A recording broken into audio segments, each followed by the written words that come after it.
마태복음 11장 28절에서 30절의 말씀입니다. 이것은 하나님의 말씀입니다. 이제 하나님의 말씀을 듣겠습니다. 수고하고 무거운 짐진 자들아 다 내게로 오라. 내가 너희를 쉬게 하리라. 나는 마음이 온유하고 겸손하니 나의 멍에를 메고 내게 배우라. 그리하면 너희 마음이 쉼을 얻으리니 이는 내 멍에는 쉽고 내 짐은 가벼움이라 하시니라. 아멘. 이 말씀을 하나님이 은혜 주실 줄 믿습니다. 데일라 중창단 찬양하겠습니다.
귀한 찬양 감사합니다.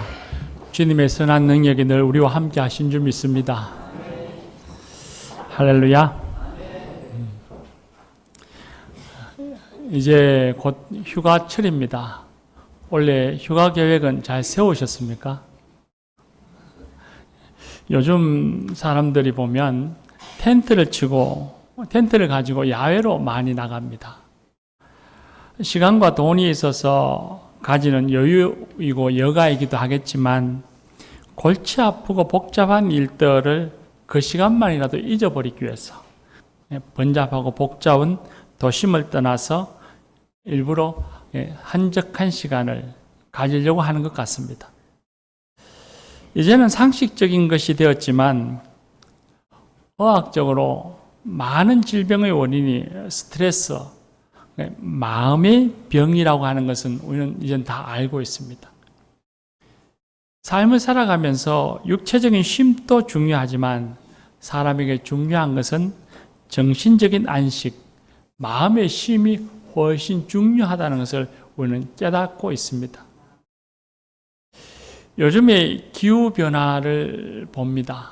우리는 폭우가 쏟아지고 한쪽에는 폭염으로 사람이 죽어가고 이런 기후변화만 봐도 우리의 삶이 과거보다는 훨씬 더 복잡하고 혼란스러운 때를 지금 맞이하고 있다는 것은 틀림이 없는 것 같습니다.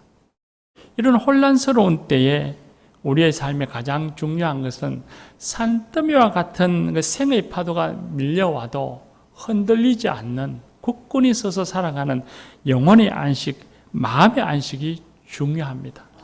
이런 마음의 쉼이라고 하는 것은 그냥 단순히 그냥 그러면 좋겠거니 하는 정도가 아니라 이 마음의 쉼은 인생의 활력이 되어지고 우리의 삶에 반드시 있어야만 하는 귀중한 요소이고 우리의 삶을 승리로 이끌어가는 원동력입니다. 예수님께서는 우리에게 말씀하시기를 내게로 오라 말씀하십니다. 내게로 오면 너희를 쉬게 해주겠노라 말씀하십니다. 이 말씀에서 오라는 뜻은 예수님을 주와 그리스도로 믿고 의지하는 마음의 결단을 말합니다.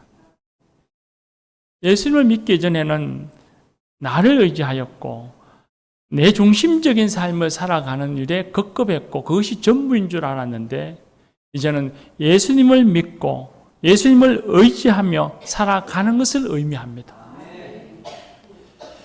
누구든지 예수님 앞으로 나오면 놀라운 사실을 발견하게 됩니다. 예수님께서는 우리 마음에서 지금까지 쉼을 방해하던 모든 요소들을 다 제거해 주시는 그런 은혜를 우리는 경험할 수 있습니다. 주님께 나아가면 하나님과 원수된 관계가 화목해지고 죄악의 가책에서부터 항상 번민하던 마음에 평안을 주십니다. 죽음의 공포에서 자유함을 얻으며 영원한 삶을 바라보고 걸어가는 새로운 삶을 주님이 우리에게 주십니다. 세상에서 인정받지 못할까 조바심 내고 사람들에게 칭찬을 받지 못할까 불안하던 것에서 하나님의 사랑 안에서 자유함을 누리고 평안의 삶을 살아가게 해 주십니다. 예수님을 믿고 의지하면 인생의 이 근원적인 근본적인 불안감, 두려움에서부터 우리를 해방시켜 주십니다. 주님께 나아가면 이런 모든 것들을 우리는 받고 누리며 살아갈 수 있습니다. 어떤 사람들은 예수님을 믿어서 마음이 평안해지고 근심이 사라지는 것은 일시적인 심리적인 현상이라 그렇게 말하는 사람들도 있습니다. 물론 심리적인 효과도 있을 것입니다. 가끔 예수님을 알지도 못하고 믿지 못하는 사람들이 병을 얻었거나 혹은 큰 어려움을 당하면 교인들을 통해서 신방 와서 기도해 줄 것을 요청받습니다. 그렇게 기도해달라 하면 설령 우리 교회 교인이 아니더라도 또 예수님을 모르는 사람이라도 그의 그 심란하고 고통스러움을 알기에 그 말의 요청을 받고 가서 기도하는 경우가 종종 있습니다. 근데 그 기도할 때에 그 기도받는 사람은 그리스도인도 아니고 예수님을 믿는 사람도 아닌데 기도하고 나면 그가 말하기를 마음이 좀 평안해졌습니다 하고 평안을 고백하고 감사를 표시합니다. 이런 것들은 그 마음 속에 나타나는 일시적인 심리적 위로라고 여겨집니다. 그런데 예수님의 안식은 이런 일시적인 효과가 아닙니다. 일시적인 진통제가 아닙니다. 진통제를 먹으면 잠시 괜찮다가 다시 아파지는 것처럼 그런 것이 아닙니다. 살아계신 예수님이 자신을 지배한다고 하는 그 사실을 믿어지는 그 순간에 특별히 그 영적 깊이 속에서 누려지는 내적인 평안입니다. 영혼의 안식인 것입니다. 여러분들이 처음 예수님을 영접하고 감격하던 때를 한번 생각해 보십시오.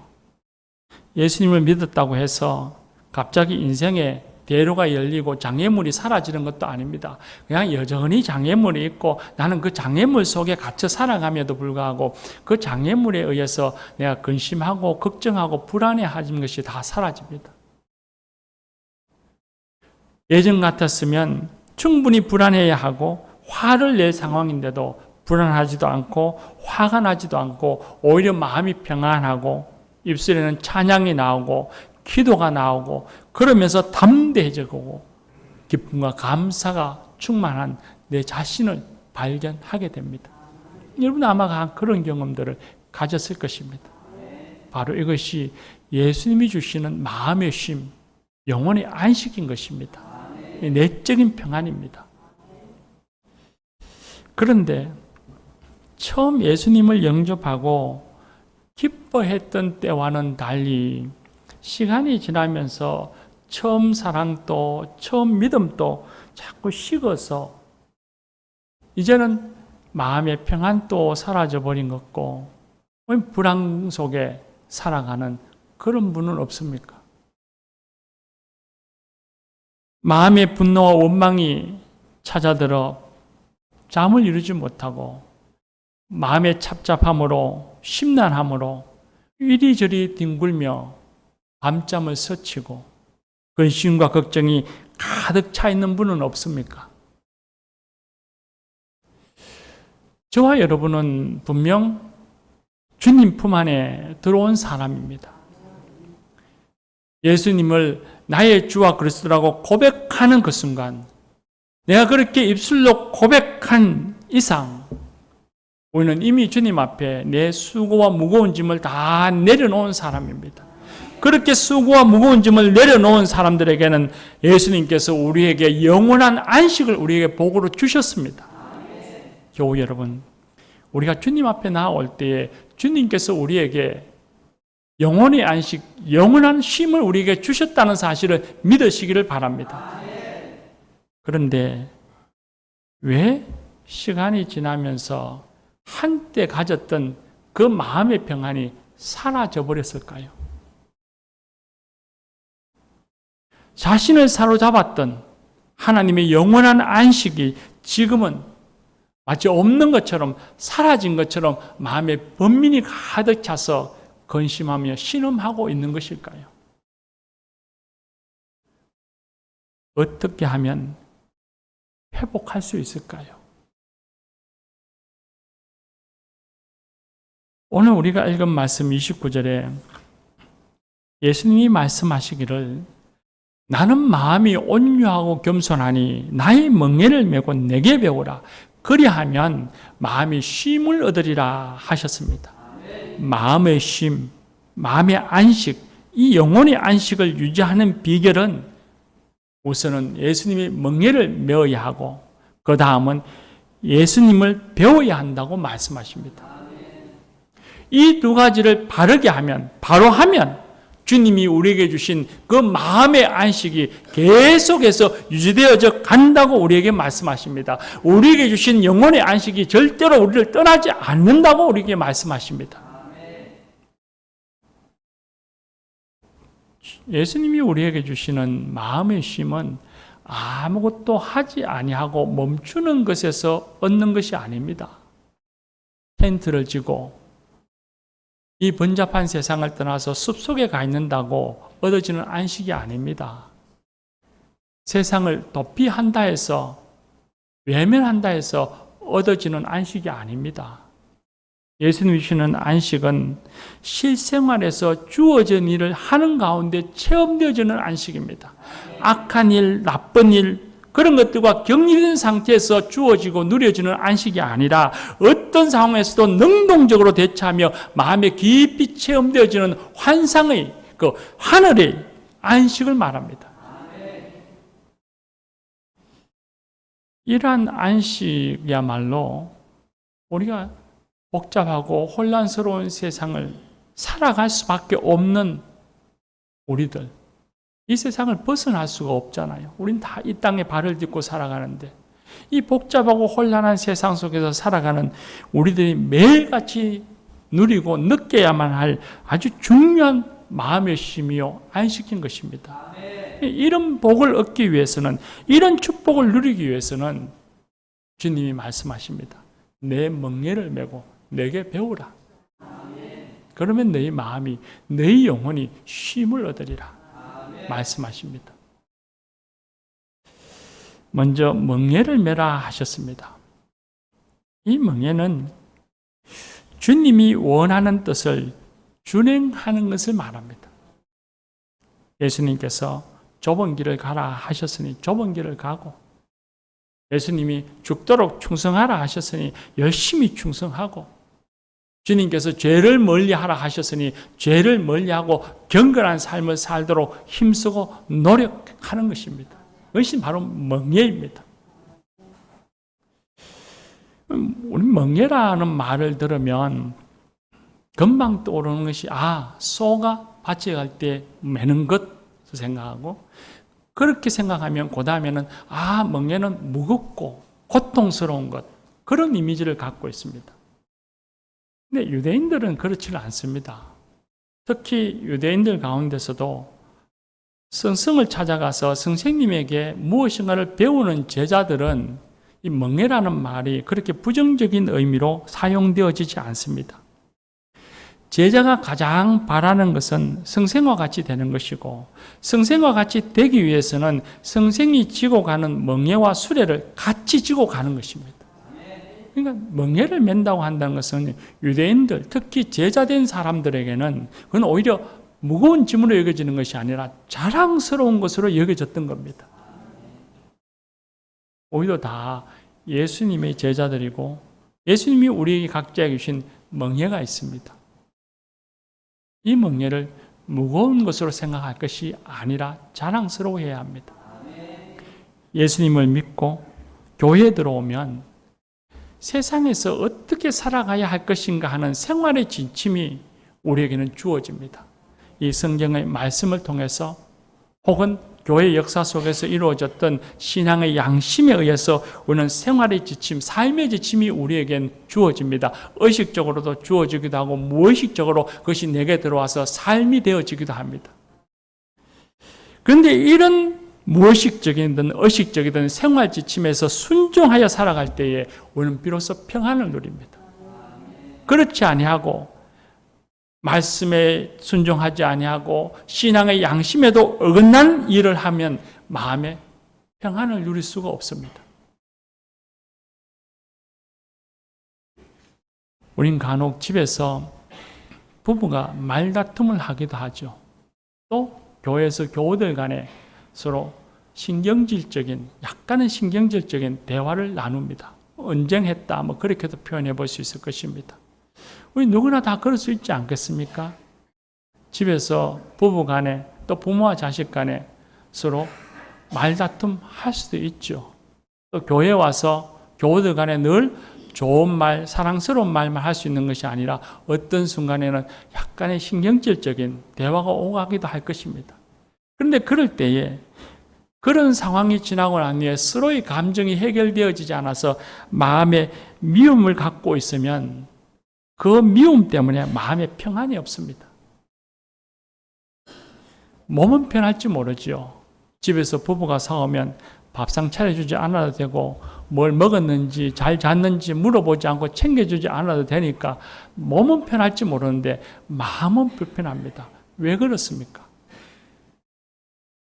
미워하는 마음, 다투는 마음, 그런 상황이 하나님의 말씀에 어긋나다는 것을 알기 때문입니다. 그래서 마음이 불편한 겁니다. 그런데 그런 상황이 지났지만 조금 자존심이 상하더라도 먼저 용서하고 말을 꺼낼 때에, 혹은 먼저 사과하면, 내가 잘못했노라 먼저 사과하면 마음이 평안해집니다.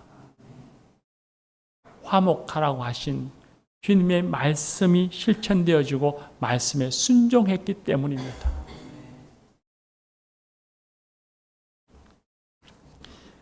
주님의 말씀, 주님의 뜻하신 대로 즐거이 그 멍에를 지고 가는 사람은 마음이 편안합니다.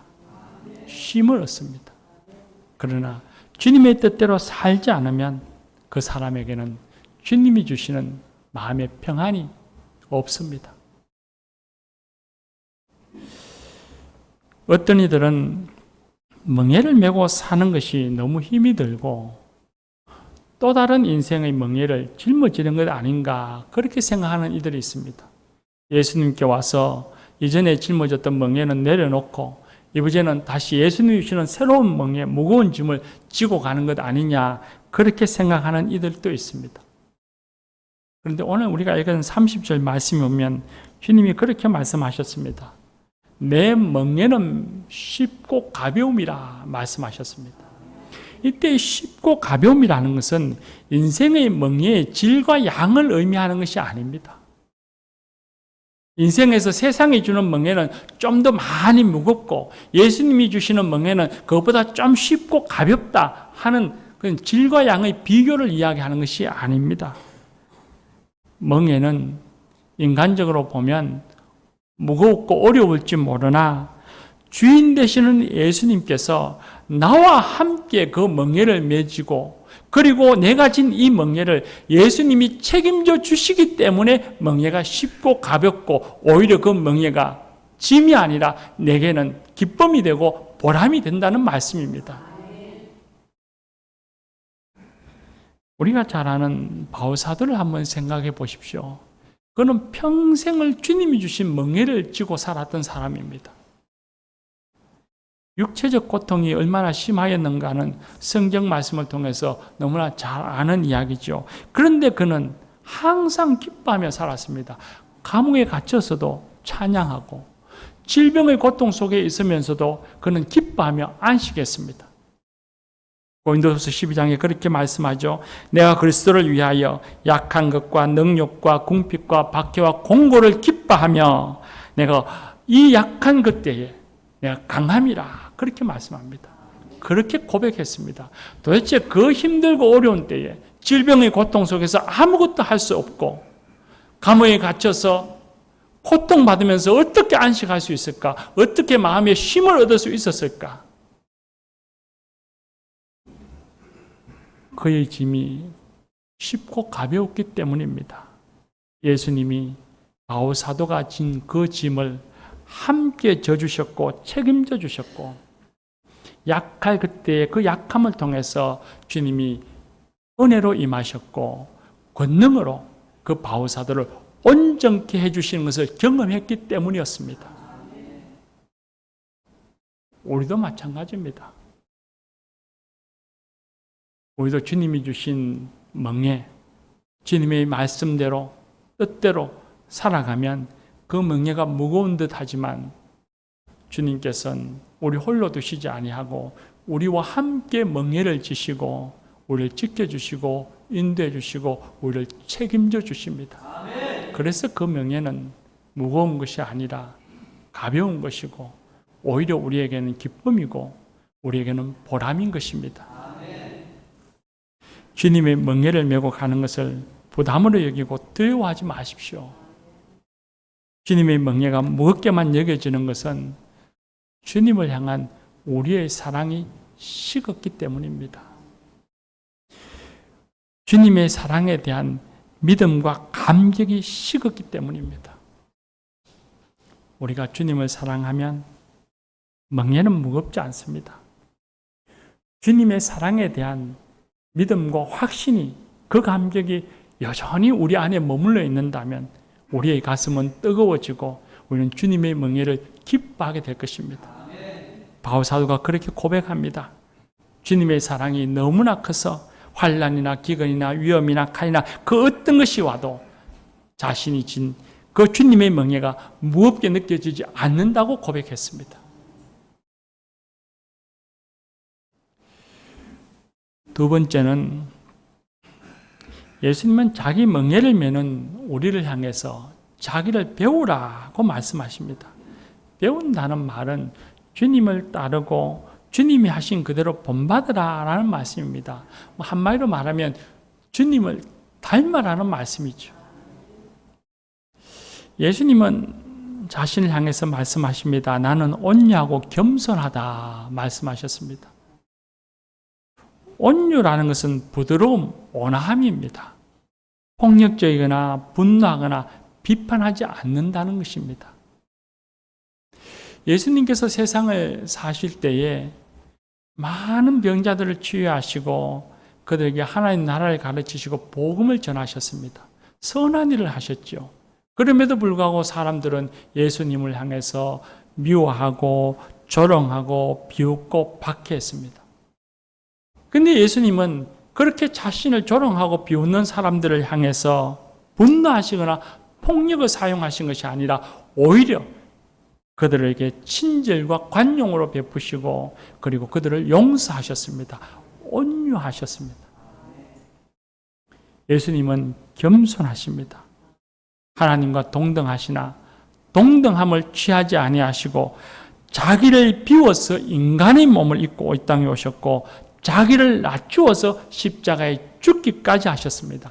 자기를 비우고 자기를 낮추시는 분이었습니다. 겸손하신 분입니다. 우리를 섬기기 위해서 스스로를 낮추고 스스로를 비우신 겸손의 왕이십니다. 예수님은 겸손히 사랑으로 섬기고 그 섬김에 대한 어떤 반응에도 심지어는 조롱하고 박해한다 할지라도 관용과 용서로 대하신 분입니다. 사도행전 6장과 7장에 보면 스데반이라고 하는 7집사 중에 한 사람이 나옵니다. 스데반 집사가 예루살렘을 찾아온 유대파 헬라인들에게 복음을 전했더니만 그들이 스데반을 향해서 화를 내면서 스데반을 엄해했습니다. 그리고는 스데반이 산헤드린 공회에 붙잡혀 가게 되었죠. 자기에게 화를 내고 엄해하는 사람들에게 이 스데반이 분노할 만한데 성경 말씀에 보니 스데반의 얼굴이 천사와 같았다라고 했습니다. 그 마음이 평안했다는 겁니다. 그 영혼이 평안했다는 겁니다. 더 나아가서는 그들이 스데반을 향해서 돌을 던지며 죽이려고 하는데 스데반은 그들을 향해서 화를 내는 것이 아니라 오히려 하나님께 그들을 용서해 주시기를 기도했습니다. 누구를 닮았습니까? 예수님을 닮았습니다. 스데반이 화낼 만하고 분노해야 할 그 순간에도 마음의 평안으로 그들을 넉넉히 선으로 악을 이길 수 있었던 그 힘은 예수님을 닮았기 때문입니다. 예수님의 온유와 겸손을 배웠기 때문입니다. 그래서 그는 어떤 상황에서도 영혼의 안식, 마음의 힘을 얻을 수 있었던 것입니다. 우린 누군가를 섬기고 사랑하면 반드시 우리 마음속엔 의식하지 못하더라도 무의식 속으로라도 뭔가 기대하는 것이 있습니다. 자신을 인정해주고 존중해주기를 바랍니다. 자신을 칭찬해줄 것을 기대하고 심지어는 자신이 영광받기를 원합니다. 자식이 부모를 섬기는 건 너무 당연한 일이죠. 정상적인 부모라면 누구나 다 그렇게 자녀를 섬기며 삽니다. 그런데 그런 당연한 일임에도 불구하고 우리 부모는 자식을 섬길 때 나도 모르게 그 마음속에 기대를 가집니다. 저 아이를 잘 키워놓으면 내게 뭔가 돌아오는 것이 있겠지. 저 아이 때문에 내가 무엇인가 삶이 변화되는 것이 있겠지. 그렇게 기대합니다. 그런데 그 기대가 어느 순간 와장창 무너지면 그 순간엔 평안이 사라집니다. 마음의 안식이 찾아오는 것이 아니라 분노와 실망감으로 잠을 이루지 못합니다. 주님의 일을 하는, 주님의 멍에를 메고 가는 데도 마찬가지입니다. 주님의 멍에를 메고 갈 때 주의 일을 하면서도 기대감이 충족되어지지 않으니 기쁨이 없습니다. 섬기면서도 즐겁지 않습니다. 선한 일을 하면서도 평안하지 않습니다. 멍에를 메면서도 불평이 자꾸 앞서갑니다. 멍에를 메면 갈수록, 봉사하면 하면 할수록, 주님의 뜻대로 살면 살아갈수록 억울함과 실망감이 찾아오고 비판과 미움의 마음에 상처는 더 깊어져 갑니다. 주님의 온유함과 겸손함을 잃어버렸기 때문입니다. 자신을 향하신 하나님의 그 놀라운 사랑을 잊어버렸기 때문입니다. 주님의 사랑과 주님의 온유와 겸손은 배우지 못하고 그건 다 잃어버리고 내 마음속에 오직 내 욕심과 내 기대가 꽉 차 있으니 남는 것은 미움과 상처요 불평불만인 것입니다. 겨우 여러분, 예수님의 온유와 겸손을 배운다면, 예수님을 닮아가면 어떤 상황에서도 설령 내 기대가 무너지더라도, 내가 원하지 않는 상황이 닥쳐온다 할지라도 우리는 마음의 안식을 누리게 될 것입니다. 마지막으로 예수님은 기도하셨습니다. 예수님은 성경 말씀에 보면 영적인 피곤을 극복하시는 방법으로 하나님을 자주 만나러 가셨습니다. 한적한 곳으로, 밤중에는 산속으로, 바닷가로, 사람이 없는 빈 들판으로 가셔서 시간 가는 줄 모르고 하나님과 깊은 만남을 가지시고 그리고는 다시 일상 속으로 자신을 비웃고 조롱하고 비난하고 박해하는 그 삶의 현장으로 다시 돌아오셨습니다. 우리도 상황이 어려울 때에 또 질병이 찾아오거나 마음에 속상함이 생기거나 근심이 쌓일 때에 예수님을 닮아가기 위해서 막 열심히 노력하지만 잘 되지 않을 때가 많습니다. 여전히 마음의 쉼을 얻지 못하고 평안을 누리지 못해서 우리는 그런 나 자신을 보고 자책하기도 하고 피곤하기도 하죠. 그럴 때에 우리가 해야 할 일은 주님을 닮아서 기도하는 것입니다. 한 번 기도하는 것이 아닙니다.